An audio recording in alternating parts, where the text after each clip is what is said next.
The interpretation of narratives is to some extent subjective because everyone can experience art differently. At the same time, using literary analysis, we can still explain the most reasonable meanings that the artist meant to convey or that the audience is likely to understand. To understand themes of any work of art, however, spoilers are involved. Heavy spoilers. So consider this your spoiler warning. Clair, Obscur, Expedition 33, the Souls-like JRPG by Sandfall Interactive, is a tragic but cathartic story that conveys a plethora of themes we will explore through 5 biblical themes videos. In the first video, part 1, we explored themes about how to face death.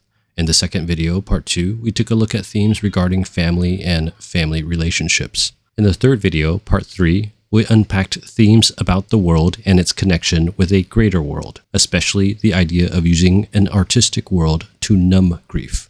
There's no comfort there. In this video, part 4, we are going to analyze these themes and answer the question, what themes of comfort and grief does Expedition 33 make clear, not obscure?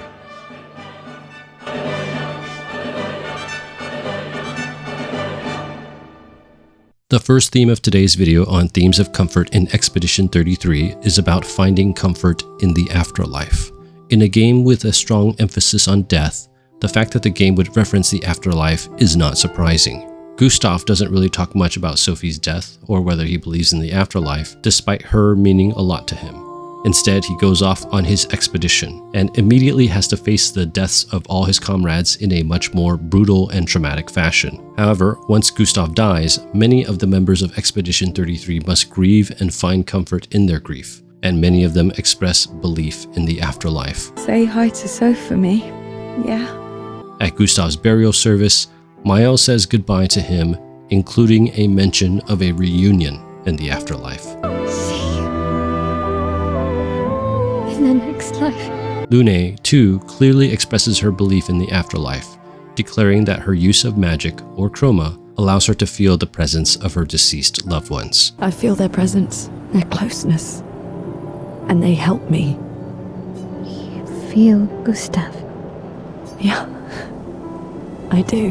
While Ciel is less certain about her own belief, she does seem to express hope in the possibility that she will get to see her husband again. Later on, when Expedition 33 is able to defeat the Paintress, Ciel declares her belief that Gustav is watching from the afterlife.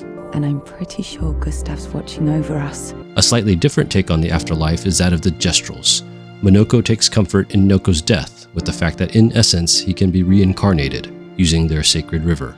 Even if Noko will lose a lot of his memories, Monoko is still comforted that he will return. One final aspect related to the afterlife that some may not agree with but I consider to be relevant is the idea of pouring our souls or spirits into art. This phrase is commonly used in the English language to convey a characteristic of the process of creating art, that there's something almost sacred or spiritual about that creation, that some part of the artist resides in the art forever. Do you really think that I want to destroy this last piece of his soul? Expedition 33 takes this figurative language and makes it an important point in the game, that Verso's soul is still in the canvas, continuing to paint in a tortured fashion.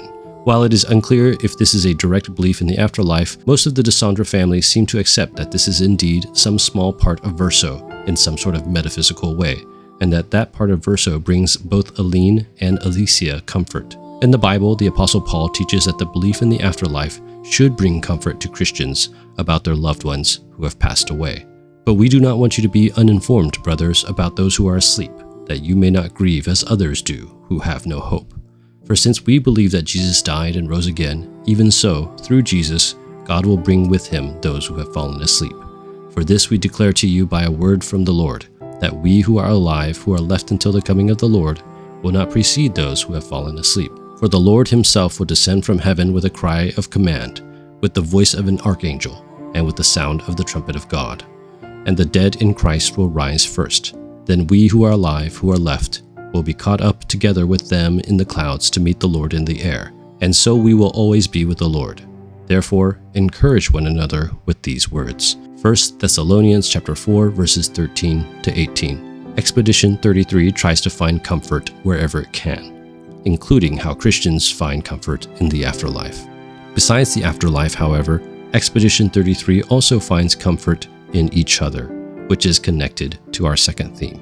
Our second theme for today's video on Expedition 33 Finding Comfort is that of finding comfort in grieving together. When Gustav is killed, Lune and Ciel reminisce about how they mourned together in an earlier time period, when they first became friends and found comfort in their friendship. You know, it meant a lot to me. The comfort we shared that day. At that time, even though they were not friends, their shared experience of mourning and weeping became the foundation of a friendship, even if Lune later stops investing in that friendship to focus on her work. When they both mourned Gustav, they once again come together as friends to remember him and to share their pain with one another. Later, after Expedition 33 expels the paintress, Minoko seems to mourn deeply about the lost humans and the end of the canvas world. During this time, Verso wants to be there to comfort Minoko, so much so that he's willing to fight some Nevrons just to make Minoko feel better. That would warm my heart. This idea of grieving together for comfort is perhaps embodied by Esquier. At different points in the game, Esquier is a comforting presence for many. He comforts Maël when Gustav dies. You will find them again too. He comforts Ciel regarding her pain at losing her husband and her unborn child. He comforts Francois when Francois misses Clea.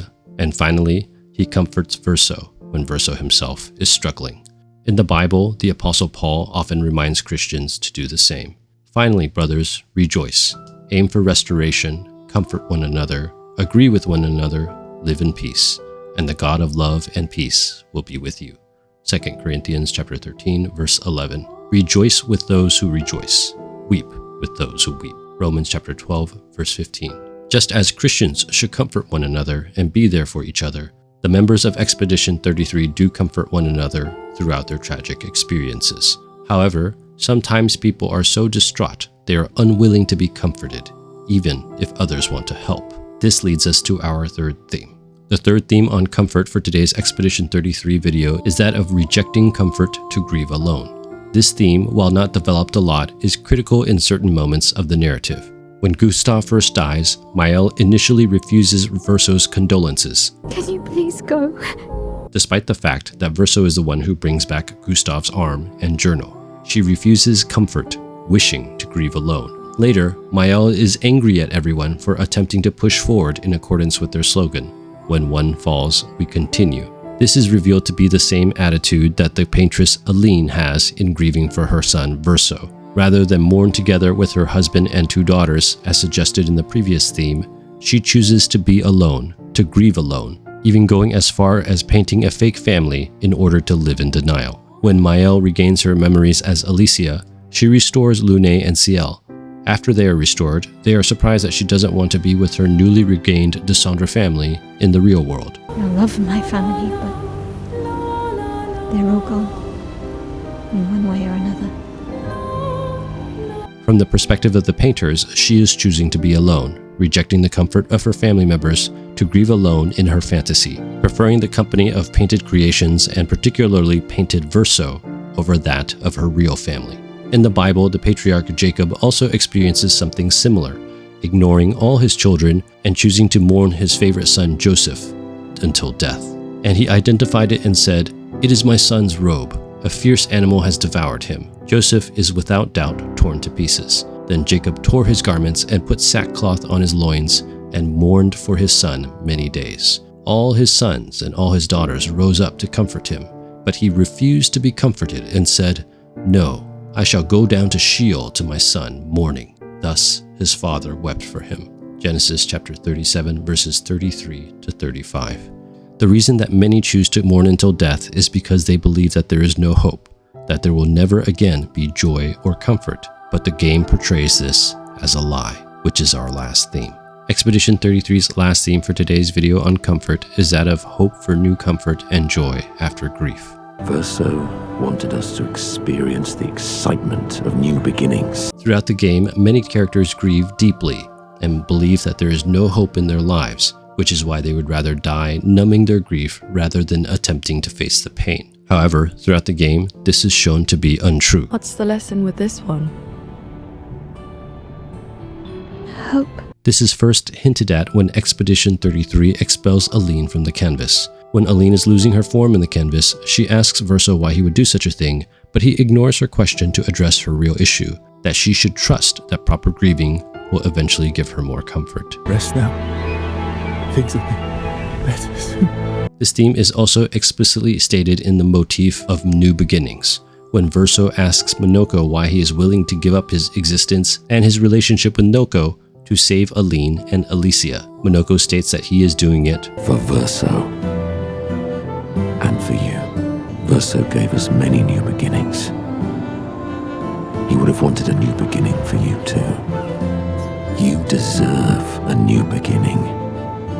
If you want one. Every one of us does. This idea of new beginnings after grief and loss is especially captured in the axon, the Reacher, who is supposed to represent Alicia. The Reacher is a symbol of Alicia being pulled down by her depression, unable to move on from Verso's death. Painted Verso seems to understand this, challenging Alicia's understanding of her father. He just wants you to fly. After the fire, he wanted me to find new joy in life. And I tried.